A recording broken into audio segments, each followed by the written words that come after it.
Welcome to the Uncanny Valley podcast. We're all about exploring fascinating topics, helping you cut through the noise and get to what really matters. And today, we're stepping into a pretty wild world. It's this place that perfectly blends like the everyday anxieties of being a teenager with some seriously mind-bending interdimensional action. Yeah, we're going to be talking about a tabletop role-playing game called Slug Blaster. And what really makes it stand out, I think, is how it just masterfully captures the chaos, the creativity, and the angst of being a teenager. But then it layers on this really thrilling sense of multidimensional adventure. It's packed with surprising influences, and the universe they've imagined is incredibly deep, really unique for its genre, I'd say. Absolutely. So our goal today is basically to unpack all this incredible material for you. We want to pull out the essential insights, what Slug Blaster actually is, how you play it, the totally wild universe it throws you into, and the distinct personalities and creatures you're going to run into. Get ready, because this might just change how you think about adolescence and maybe the multiverse too. For you, the listener, think of this as a shortcut. A way to get a handle on a truly unique pop culture phenomenon that might just make you rethink what growing up even means. Okay, so let's dive right into the core of what makes Slug Blaster tick. You mentioned this blend, this mix of mundane teen life and interdimensional chaos. Can you maybe paint a picture of what that actually looks like when you're playing? It's a pretty audacious fusion, honestly. Yeah. I mentioned the most relatable stuff about growing up, right? The chores that never end, arguing with your parents, texting your friends late at night, those quiet moments just sitting in your bedroom thinking about how much high school sucks, basically. Now, picture all that happening at the same time as like laser beam fights, dodging these giant multi-limbed bugs, and hurtling through alien worlds on a hoverboard going way too fast. The game itself sums it up perfectly. It's described as puberty and laser beams, bug guts and punk music. It takes the everyday reality of doing, say, laundry, but your laundry is stained with eye slime from some transdimensional creature. Eye slime. Seriously. Seriously. Eye slime. And it immediately slams that next to the fantastical element of like navigating a multiverse not ready for ketchup-flavored potato chips. That specific mix, sticky bug guts and the weird political fallout of introducing a snack food to another dimension, that really defines the whole vibe. That mashup sounds incredible. It makes it so resonant, right? Yeah. The game talks about its aesthetic being yesterday's colors, today's feelings, tomorrow's daydreams, and slang from 5 decades. So for you listening, you're not just playing a game. You're getting the full emotional roller coaster of being a teen, those first crushes, the awful sting of heartbreak, feeling totally lonely sometimes. But you're doing it while dodging things called blood whip swarms and trying to outsmart android mercenaries who just don't get your teenage angst. It's this vibrant, chaotic, but also really emotionally authentic simulation of that time in life, just amplified by these cosmic stakes that, frankly, would make most adults just run away screaming. And what's really clever, I think, is the game's meta-narrative. It strengthens the theme, but it also says something interesting about game design itself. See, Slug Blaster isn't just presented as a rulebook you bought. The lore suggests the game you're playing actually started as this hand-stapled fanzine called Slug Blaster Magazine. It wasn't some slick corporate thing. Apparently, it began as just a silly inside joke between some kids. Like a real zine. That's cool. Exactly. And that choice immediately roots the game in this feeling of authenticity. It perfectly mirrors that independent, maybe even anti-establishment spirit you see in real youth subcultures. Punk rock, early skateboarding, basement D&D games, you name it. By reflecting that DIY ethos it portrays, Slug Blaster builds this instant connection. It shows how real innovation, real passion often bubbles up from the grassroots, not from some boardroom. It's a neat little statement about where creativity and rebellion actually come from. Okay, so if this whole wild thing started with a zine, where does all this amazing weirdness actually happen in the game? Right, so it all kicks off in a place called Hillview. And it's your classic, small, kind of boring town in the middle of nowhere.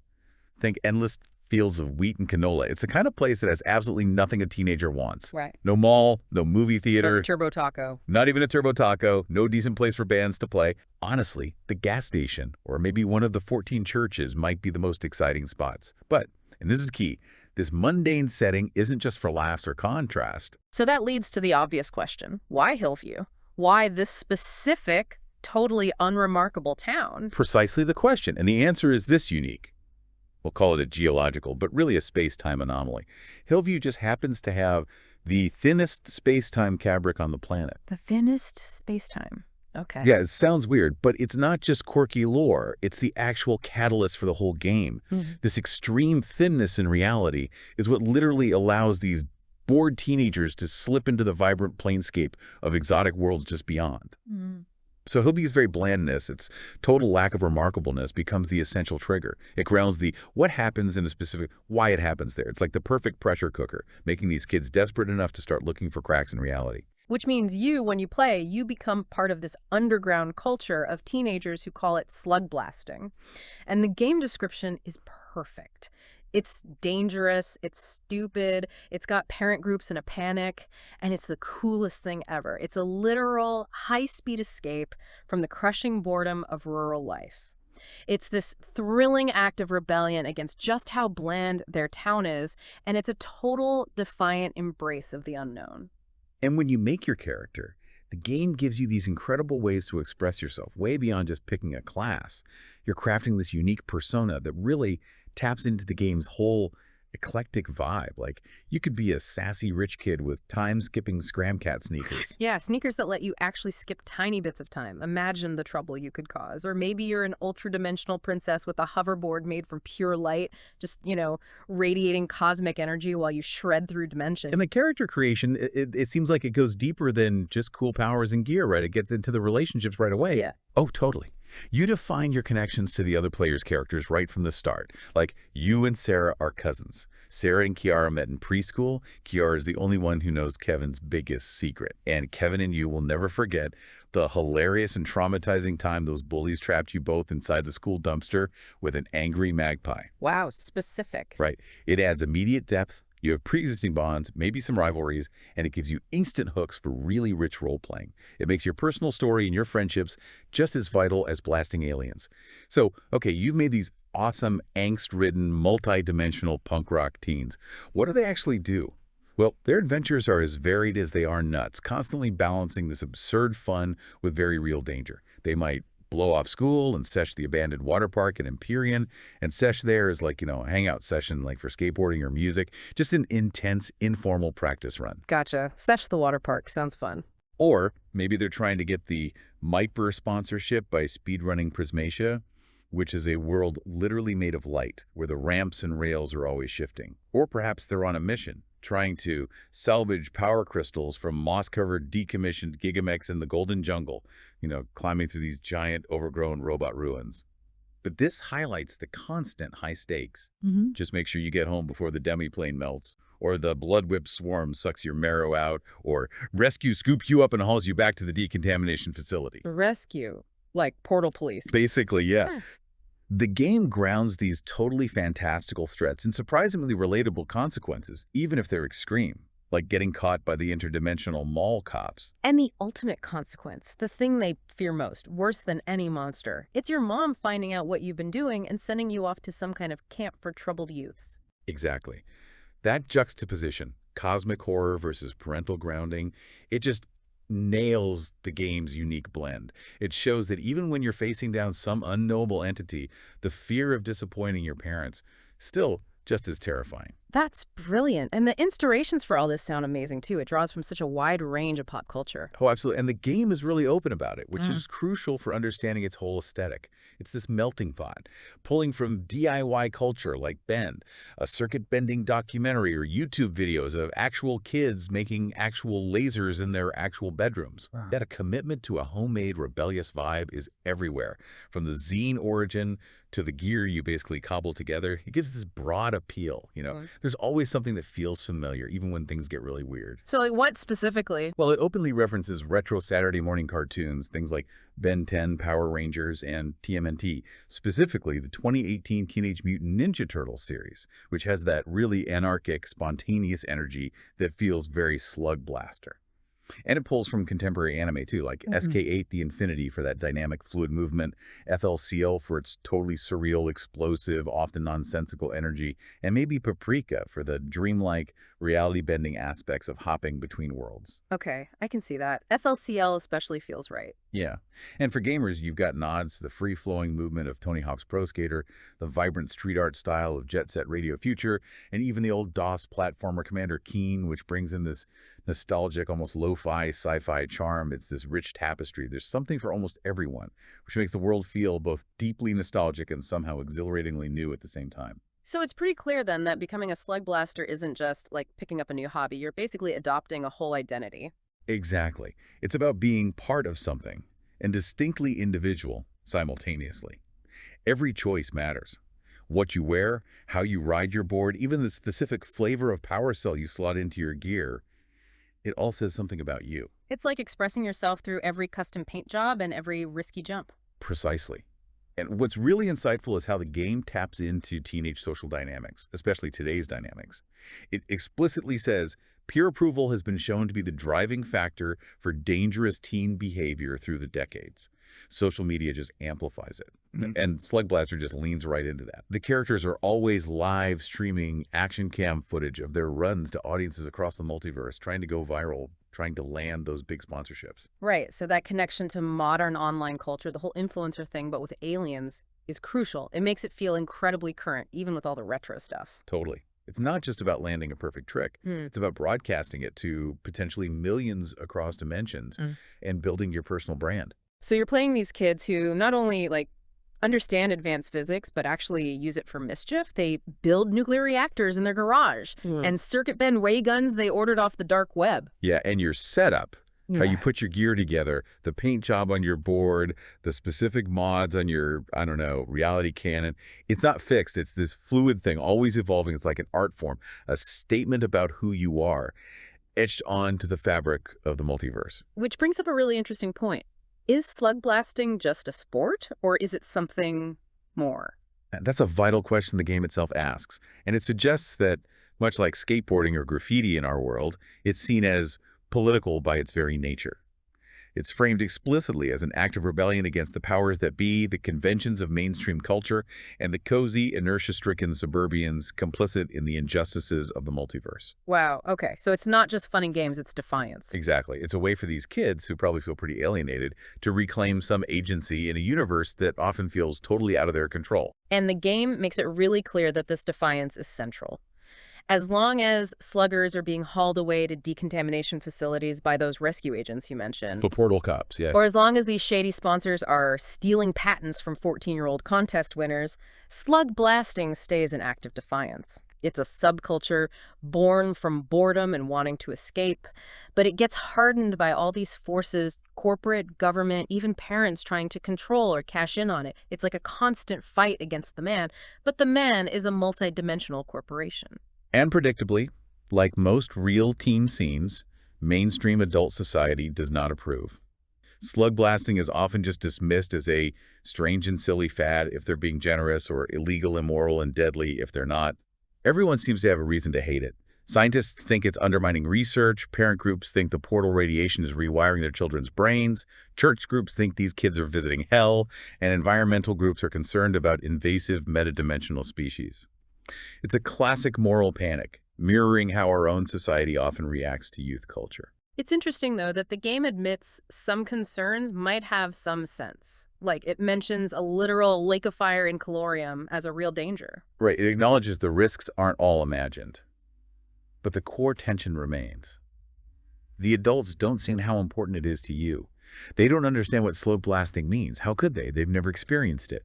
It perfectly captures that classic generational gap in understanding risk and passion. Yeah, the whole risk perception thing. Exactly. The game actually touches on this psychological insight. It suggests teenagers are fundamentally wired for risk. They embrace uncertainty, they seek novelty, while adults are generally wired to minimize risk. And maybe even more surprisingly, it points out that teenagers are actually more likely than both young children and adults to grow from hardships and traumatic experiences. So maybe getting swallowed whole by a giant psionic eel builds character, you know? Builds character. I like that. It's this fascinating perspective that explains why slug blasters take a lot of pride in their slams. Those spectacular wipeouts and crashes that are just part of the deal. They even make slam reels, like highlight videos of their most epic fails and injuries, and they wear casts like badges of honor. For them, pain and failure aren't just downsides. They're proof of courage, badges of experience, and, hey, a cool story to tell later. It's a mark of honor when your everyday life feels so dull. And it's so typical of subcultures, isn't it? How something starts small, like that indie zine idea, and then evolves. Money creeps in. Oh, yeah. The game mentions money being part of it early on, with companies like Scramcat Surf Co. Back then, it was just these college-age founders busting their butts to fill orders for their new hoverboards. It started small, passionate, really organic. But then, inevitably, the big fish arrive. The game describes how slug shops were bubbling up everywhere, small indie places like your local skate shop. But then, the big corporations waded in to sop them up and wring out new revenue streams. Wham! Suddenly, the market is flooded with mass-produced slug blasting gear, and these corporations inject serious cash through huge sponsorship deals. For a lot of kids, slug blasting stopped being just a way out of this universe. It literally became a way out of the trailer park. It mirrors exactly what happened with skateboarding, surfing, snowboarding, fringe activities becoming multi-million-dollar industries. That lure of fame and fortune is just as strong in the multiverse. Okay, so we've got the vibe, the world, the angst. How does this actually play out at the table? How does the game work? Right, the mechanics. At its heart, Slug Blaster is a tabletop RPG. You play it with like 2 to 4 friends, some dice, the rule book, and yeah, your imagination mostly. You get together, maybe grab some snacks, and tell a story collaboratively. The game is structured into these self-contained episodes, which usually take about 2 to 4 hours to play through. And a full season, like a campaign arc, might last anywhere from 5 to 10 episodes. So it's pretty flexible. You can do one-shots or a longer thing. Exactly. Super easy to just pick up for an evening or commit to a longer story over a few weeks or months. Okay. And each episode has phases. Yeah, 2 distinct phases that complement each other, the run and downtime. The run is where all the crazy interdimensional action happens, laser fights and hoverboard chases and wild parties, usually focused on achieving some goal in another dimension. Downtime, on the other hand, is where you deal with the school, chores, feelings, all that mundane but totally crucial stuff back in Hillview. That back and forth, the duality between epic adventure and everyday life is absolutely fundamental. It constantly reinforces that blend of puberty and sci-fi. And the downtime sounds like it's where a lot of the character stuff happens. Definitely. Your character's emotional journey gets just as much, if not more, attention during downtime as their combat skills do during the run. Okay, so how do you actually do things? Like when you try to melt an android or sneak out of your room? That's where the action roll comes in. And it's elegantly simple. You just use a single 6-sided die, the D6. Just 1d6. Okay. Yeah. Roll a 6, that's a full success. You do the thing perfectly, exactly as you wanted. Roll a 4 or 5, that's a mixed success, you succeed. But there's a complication, a problem arises. And if you roll a 1, 2, or 3, that's a failure. And things probably get worse, there's another problem. So failure isn't just nothing happens. Not at all. The mechanic is designed so that failure could be interesting. The GM, the game moderator, describes what happens based on your role, always looking for what pushes the story forward in the most compelling way. And what's cool is you can also choose to add kick to your rolls. Like say you hit something but the roll wasn't high enough to do damage, you could add kick to make it actually hurt. Or add kick to a cool trick to make it even more stylish and maybe earn extra points. It lets players add dramatic flair even when the dice aren't fully cooperating. Okay, so dice rolls, success, failure, problems, and you mentioned points earlier, trouble and style. Right, these are like narrative currencies you accumulate. You get trouble points for taking risks, like accepting dares, maybe trying an insanely dangerous hoverboard stunt. Or you can get trouble by noping a slam. Noping a slam, what's that? Okay, so a slam in Slug Blaster is basically any negative consequence, physical injury, social embarrassment, emotional fallout.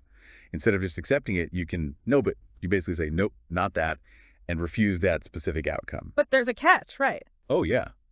Nobody means you avoid that slam, but you have to invent a different, equally costly problem or complication for yourself or maybe the whole crew. It's a great way to keep the story unpredictable and player-driven. You get to choose your poison, basically. But watch out, collect too much trouble, and it leads to disaster. Could be a close call, could be something really bad, like getting the attention of those rescue agents. So trouble is bad. How do you deal with it? And what about style? Right, so trouble isn't permanent. Trouble can be cleared by spending it on beats during downtime. You have to engage with it narratively, play out scenes to resolve the stress and complications. You can't just ignore it. Style, on the other hand, is the good stuff. You earn it for doing cool tricks, showing off your personality traits, just generally looking awesome while slug blasting. And you also spend style on beats during downtime. But these beats earn you legacy. Legacy. Okay, so trouble leads to disaster, style leads to legacy. Kind of. It creates this really interesting push-pull. You're constantly balancing taking reckless risks, which gets you trouble, against pulling off skillful, flashy moves, which gets you style and eventually legacy. And then there was Doom. You mentioned Doom earlier. Right. Doom is another key thing that shapes your character's ending. It represents the lasting negative stuff, the bridges you've burned, the lies you've told, the dimensional horrors you can't unsee. It's all the baggage you accumulate. Your final Doom score basically determines your character's epilogue, their ultimate fate after their slug blasting days are over. Legacy, though, is the flip side. It's the positive impact, lasting accomplishments, relationships, trophies, and memories, the good you did, the friendships you kept, the awesome things you achieved. Wow. So the whole system builds this really poignant arc, doesn't it? Balancing the fun, the recklessness with the actual long-term consequences, good and bad. Exactly. And it even has this mechanic called fractures for tracking drama within the crew. Get too many fractures, and the crew actually breaks up. It highlights how fragile teenage friendships can be under pressure, adding another layer of really relatable stakes to all the cosmic action. It hammers home that your relationships are just as important, maybe more so, than fighting monsters. They need constant attention. Makes sense. So how does teamwork fit in? Can you help each other out? Oh, hugely. Teamwork is super important and heavily encouraged. Players can use abilities like Boost or Kick to help their friends' action rolls, giving them a better chance when things get hairy. You can freely take, or slams for each other, like step in front of a laser blast for your buddy or take the social fallout for them. It really embodies that fierce loyalty you see in teen friendships. You can even share gear components or donate style to a collective crew pool. But you said something about trouble. Ah, right. Here's the crucial distinction, and it adds real depth. You can't share trouble. That's yours to deal with. Oh, interesting. Yeah. It powerfully reinforces that idea of individual accountability within the team. You can help your friends avoid getting physically hurt. You can help them succeed. But the emotional weight, the personal consequences represented by trouble, that's intensely personal. It captures that reality perfectly, right? Right. You do anything for your friends, cover for them, protect them. But some things, your parents being mad at you, your own heartbreak, the lie you told ultimately, you have to face those alone. It makes those downtime moments really meaningful. Which brings us back to downtime. It sounds like it's more than just clearing points. Much more. It's really about that free-form role-playing, exploring the thrilling mundanity, as the game calls it, of life back in Hillview. It's where you connect with your character emotionally. You use your style and trouble points to buy those beats we mentioned. These are like narrative prompts that trigger scenes specifically designed to develop your character and the crew's story. Like what kind of scenes? Well, there are these powerful built-in narrative arcs, like the family arc, where you deal with parents being disappointed, arguments, maybe trying to make amends, that whole push-pull of being a kid but almost an adult. There's also the Angst arc, which directly addresses stuff like heartbreak, feeling insecure, existential dread, self-doubt, all that raw emotional stuff that hits hard when you're a teen. These arcs can be kind of tropey, the game admits, but also potentially therapeutic, letting you explore difficult emotions safely. And importantly, the game strongly encourages using safety tools like script change to make sure everyone at the table is comfortable and the game doesn't become genuinely upsetting. It's about finding that balance between emotional depth and having fun. Because, as the game says, teenage life is hard. Exactly. You're constantly juggling still being a kid with all that irresponsibility and the growing weight of almost being an adult. And in Slug Blaster, you're also juggling that with building robots alone in a shed or fighting aliens. It's this complex, delicate dance between saving the multiverse and just trying to pass your exams that makes the game so compelling, even with its totally wild premise. Okay, let's talk character creation more. You mentioned these personalities, grit, guts, smarts, heart, chill. You said they're not exactly classes. Right. They're less about what you can do and more about how you do it.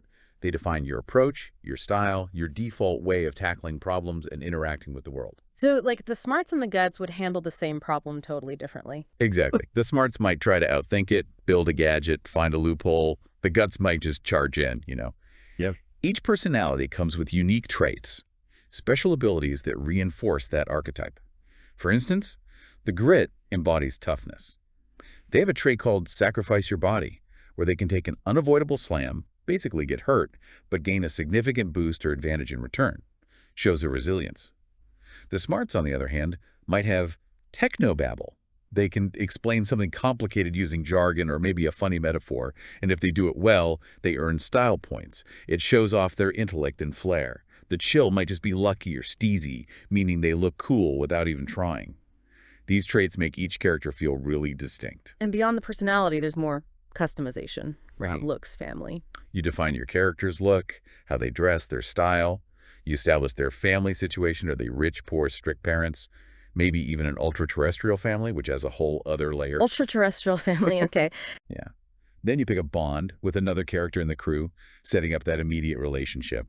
And finally, you choose unique vibes, those little quirks like always eating a bag of chips or wearing shades indoors.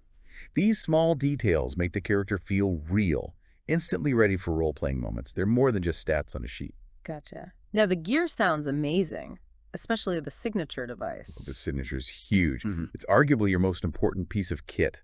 It's that cherished, customized thing, your go-to problem solver, the item that really screams your slug blasting style. It could be a gravity blaster, a reality cannon, some kind of powered armor, or even a robotic companion. It's not just gear. It's like an extension of your character, something you're constantly tinkering with and upgrading. And the customization sounds wild. Mods and components. Totally wild. You install mods using different components, things like coils, discs, lenses, gems. You mix and match to create truly unique devices. So that reality cannon isn't just a gun.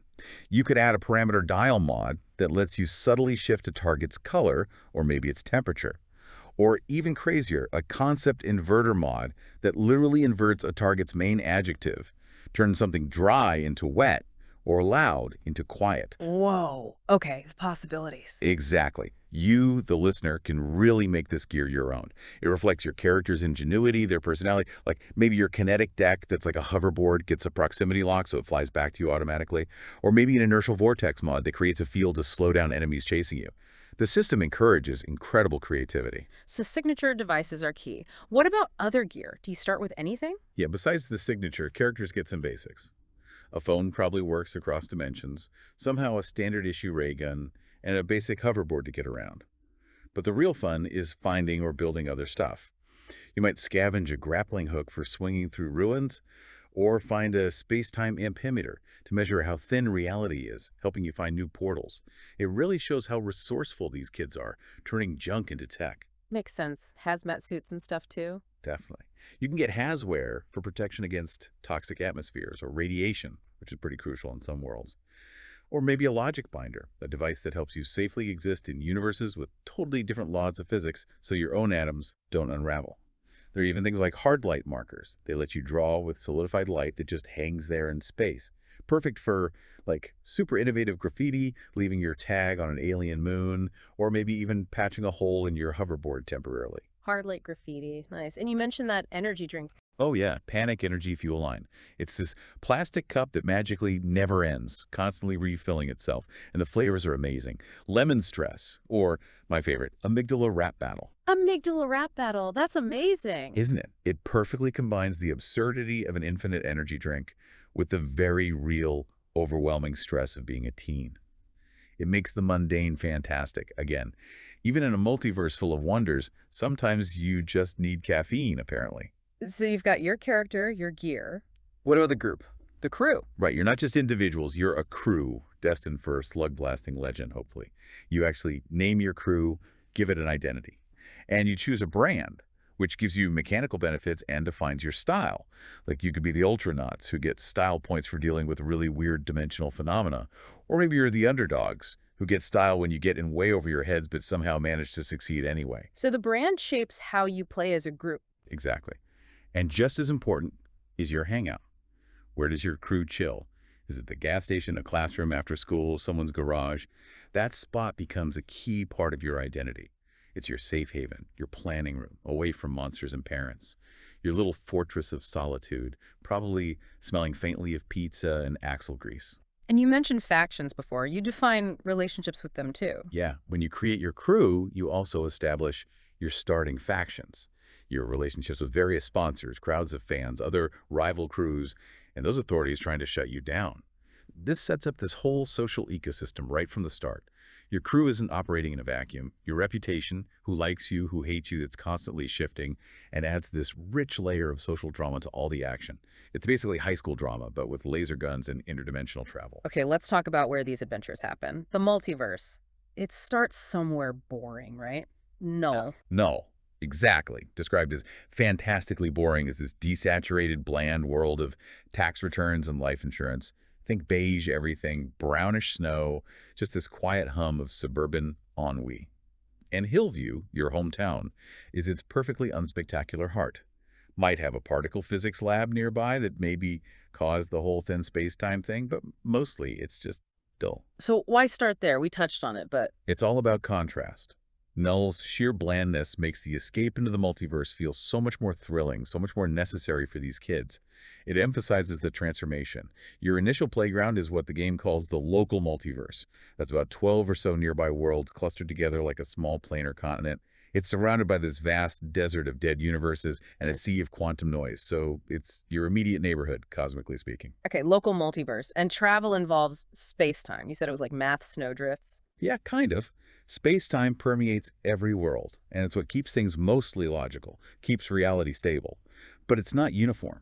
It's thicker here, thinner there, it piles up, it flows in waves. It's this abstract physics concept made tangible, almost like a fluid landscape that slug blasters interact with. How do they interact with it? With the hoverboards? Exactly. Those nth gear hoverboards are specifically designed to ride these curves in space-time. They have tech that lets riders basically plunge through space-time like a jet ski, breaking the surface tension of the water. And doing so leaves this temporary swirling portal behind them. So it's physical, like a sport. Very much so. It's an act of extreme skill and daring, not just pushing a button.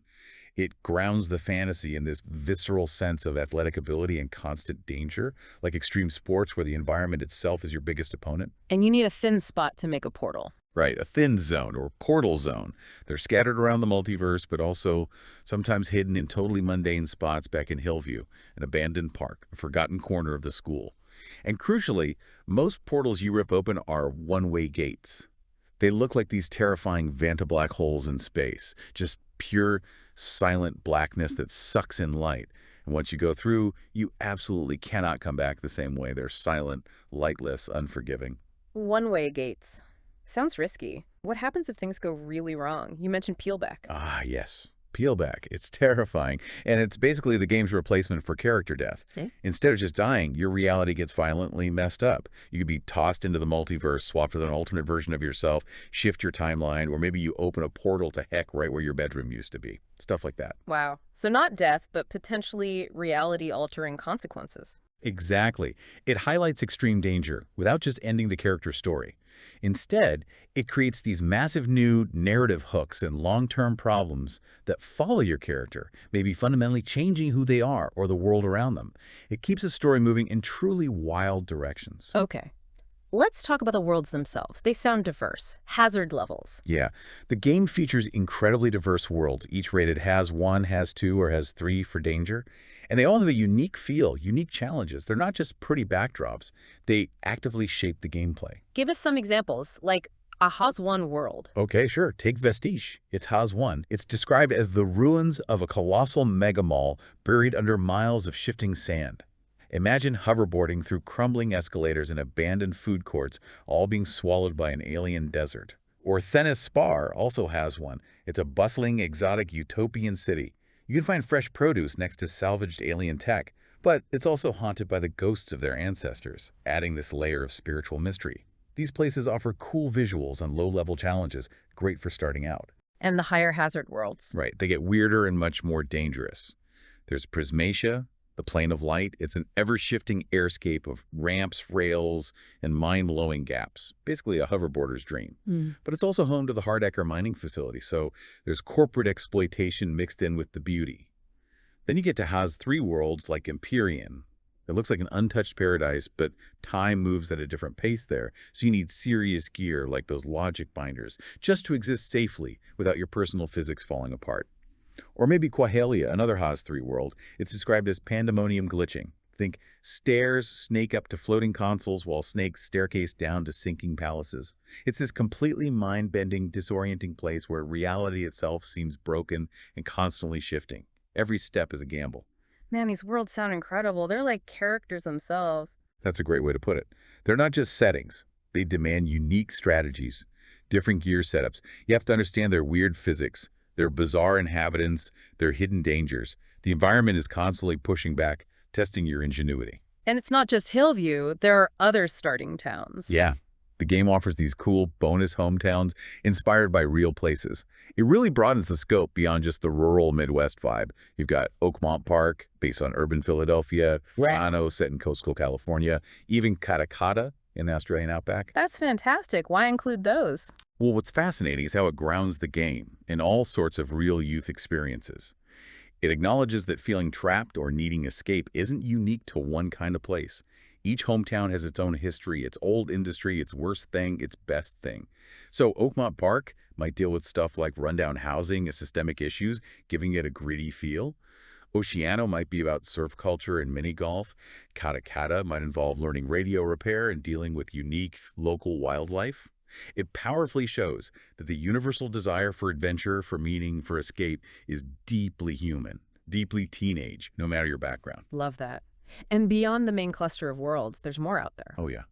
Beyond the local multiverse, there are whispers of unmapped demiplanes, pocket universes, and strange extra-dimensional spaces for the really adventurous or unlucky slug blasters to find. Like the noise.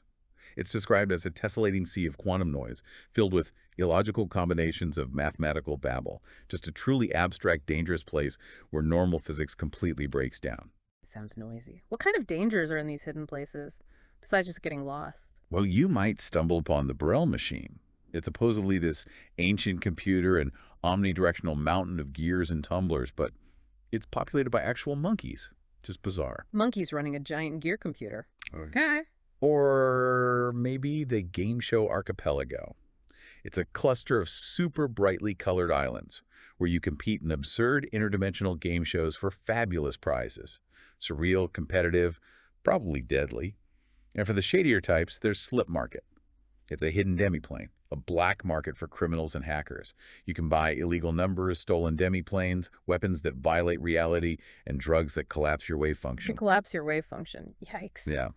These hidden spots add layers of deep intrigue, weird humor, and totally unique kinds of danger. Perfect for really out-there adventures. Okay, so the multiverse isn't empty. It's full of these factions, right? Sponsors, crowds. Absolutely. It's a bustling place, and these groups really influence your career. You've got corporate sponsors like rethink, sleek big tech vibes, and Wilkie's, which is all about candy and extreme sports. They're dangling endorsement deals trying to get you on their team. Very relatable. In a way. The fans, the crowds. Right, you got different crowds of fans, and who likes you matters. The Thrashers value authenticity, raw power. The Heads are all about technical skill, mastery. The Mavens are activists, focused on social justice issues across dimensions. The Freaks love originality, weirdness. And the Normies just want to see fun, exciting runs.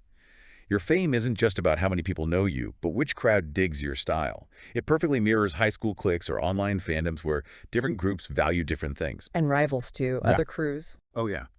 There are rival crews, like BRB. They're these super competitive laser bladers, all about winning. And then maybe Lazy Bunny, who are mainstream live streamers, maybe seen as sellouts by the underground scene. And then, of course, the authorities. You've got Dara's Rescue Division, the Portal Cops trying to catch you, the Arborists, this ancient mysterious sect of planeswalkers with their own hidden agenda, and Doorways, which are basically the concerned parent groups from Hillview trying to shut the whole thing down. That's a lot of groups to juggle. It is, and connecting this to the bigger picture, these factions create this really dynamic social landscape. Alliances shift, rivalries flare up and die down, just like in real high school. What's really telling is the game notes that their motives are complex, mysterious, and often changing. It mirrors how confusing the adult world, with its hidden agendas and shifting priorities, can seem to teenagers. Navigating these relationships is just as key to success as nailing a trick. Okay, let's talk monsters, because there have to be monsters, and they sound weird. Oh, they are truly wild. Forget standard goblins and dragons. You might run into the quantum centipede, described as a fractal, trypophobic mushroom trip of sharp, titanous legs. No! Just an impossible, glitching horror. Or the metasaur, which is a meat-eating theropod, sure, but it disgustingly mutates spines, extra legs, extra heads, larger eyes, laser eyes, or whatever it needs to kill you. It adapts constantly, becoming a more perfect predator right before your eyes. Laser eyes. Okay. How do these things challenge you, besides just trying to eat you? That's the cool part. Many require more than just shooting them. Take the psionic crocodile. It doesn't just bite, it hacks your nervous system and literally feasts on your good memories. Suddenly your mental state is a resource it's trying to devour. Feasts on good memories. Creepy. Right. Or the math panther. It's a jungle cat fused with the terror and immortality of predatory mathematics. It continually reforms from any amount of damage unless solved properly. You might actually need to use theoretical physics or solve an equation to beat it, not just blast it. Solve a math problem to kill a panther. Love it. And there's more. You might face a blood-whipped swarm that, yes, drinks your marrow. A living vortex of tendrils sucking out your life force. Or a peeler-eyed dreadfly. If it looks at you wrong, it rips a half-dozen alternate yous into existence, one of which often turns out to be evil. Now you have to fight yourself. Maybe multiple evil versions of yourself. That sounds like a nightmare. Therapy session needed after that fight. Probably. And what's captivating is just how creative these things are, moving way beyond standard fantasy tropes. There's Sudsy, a monster literally made of soap. It soaks you with cleaning agent and tries to envelop you fully, then flees someplace it can clean that grime off your skeleton in peace. Clean the grime off your skeleton. Okay, that's uniquely horrifying. Is it? It's absurd, funny, and deeply unsettling all at once. Or there's Mr. Young. He's described as an ancient being nearly as old as your parents who just quietly skims teen life force. It's this subtle, insidious draining of youth and energy, a metaphor made terrifyingly real. These monsters perfectly capture the game's unique, quirky, sometimes profoundly weird vibe. So the GM, the game moderator, has a lot to juggle. How do they run this chaos? Right, the GM's role is interesting. The game stresses they're not plotting out a rigid story. Instead, they describe the world like a playground, and the players swarm in and climb on stuff with their sticky popsicle fingers, driven by their characters' goals and what looks shiny. So it's very player-driven, sandbox style. Exactly. The GM is more of a facilitator than a traditional storyteller. Their job is to offer a bit of guidance, a few obstacles, and a lot of consequences. The core principle is action, reaction, and consequences will drive everything. GMs have tools to help manage this, like using tracks to visualize progress or danger, maybe tracking how close a monster is to defeat or how much time is left before a dimensional storm hits. And the GM gets a resource called Bite.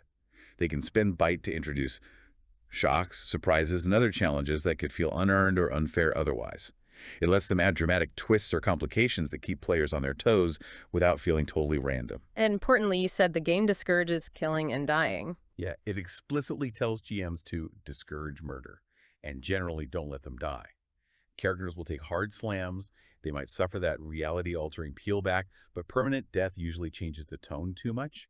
It shifts it from this kind of gonzo adventurous fun into something more grim and survival-focused, which isn't really the core vibe. It's all about finding that sweet spot, that balance between the wild gonzo fun and the grounded, mundane detail and emotional truth.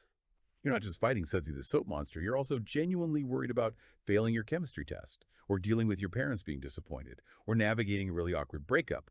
Those relatable teen problems ground the whole fantastical experience in something deeply human. Hashtag tech outro. So, wow, we've just zipped through the incredible, chaotic, and deeply relatable worlds of Slug Blaster, from those super boring beginnings back in Hillview, all the way to facing down multi-headed math monsters and dealing with shady interdimensional corporate sponsors. It's a game that really hammers home that just being a teenager is already a massive adventure, right? Whether you're dealing with parents, crushes, or, a giant sonic eel trying to eat your happiest thoughts. Absolutely. What's so impactful, I think, is the game's unique approach to character and story. It just seamlessly blends this wild sci-fi punk rock energy with those really personal, sometimes painful anxieties of adolescence. And it creates this experience that's deeply resonant. You feel it, but it's also wildly imaginative. It's such a powerful example of how creativity can just transform the ordinary into something extraordinary, and how even the most mundane parts of growing up can feel just as epic, just as world-shaking as saving the multiverse. So maybe next time you're feeling stuck, Feeling trapped in your everyday routine? Remember the Slug Blasters. Maybe all you really need is a souped-up hoverboard, a ray gun you bent yourself, and a sharp eye for that thin spot in reality just around the corner. This has been your journey with the Uncanny Valley podcast. Until next time, keep exploring, keep questioning, and maybe keep an eye out for those ketchup-flavored potato chips. You never know where they might turn up.